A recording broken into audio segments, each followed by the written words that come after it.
പാറ്റേണിനെ പറ്റി പറയാനായിട്ടാണെങ്കിൽ എന്നെ പഠിപ്പിച്ച ഒരു അധ്യാപകൻ പണ്ട് എന്നോട് പറഞ്ഞൊരു കാര്യമുണ്ട്. നമ്മളൊരു എക്സാമിന് പ്രിപ്പയർ ചെയ്യുമ്പോൾ, ഒരു പരീക്ഷയ്ക്ക് പ്രിപ്പയർ ചെയ്യുമ്പോൾ ആദ്യം നമ്മൾ ആ പരീക്ഷയെ പറ്റി ഒന്ന് പഠിക്കുന്നത് നല്ലതായിരിക്കും. ഇപ്പോൾ 65 ചോദ്യങ്ങളാണ് ഗേറ്റ് എക്സാമിന് വരിക. മൊത്തം 65 ചോദ്യങ്ങൾ 3 മണിക്കൂറുണ്ട് നിങ്ങളുടെ മുമ്പിൽ. 3 തരത്തിലുള്ള ക്വസ്റ്റ്യൻസ് ആണ് നമ്മൾ നേരിടേണ്ടി വരിക. ഒന്ന് MCQ, ന്യൂമറിക്കൽ ആൻസർ ടൈപ്പ്, പിന്നെ MSQ.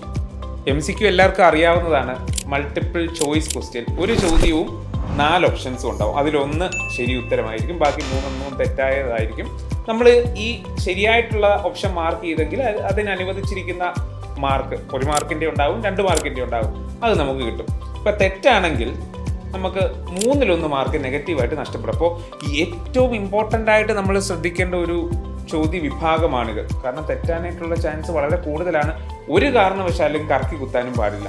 അപ്പോൾ എപ്പോഴും ഓർക്കുക, നമ്മളെക്കാട്ടിലും വളരെയധികം സ്മാർട്ടായിട്ടുള്ള ഒരു വ്യക്തിയാണ് ഈ ക്വസ്റ്റ്യൻ റെഡിയാക്കിയത്. അപ്പോൾ എനിക്ക് ഉദ്യോഗാർത്ഥികളോട് പറയാനുള്ളത്,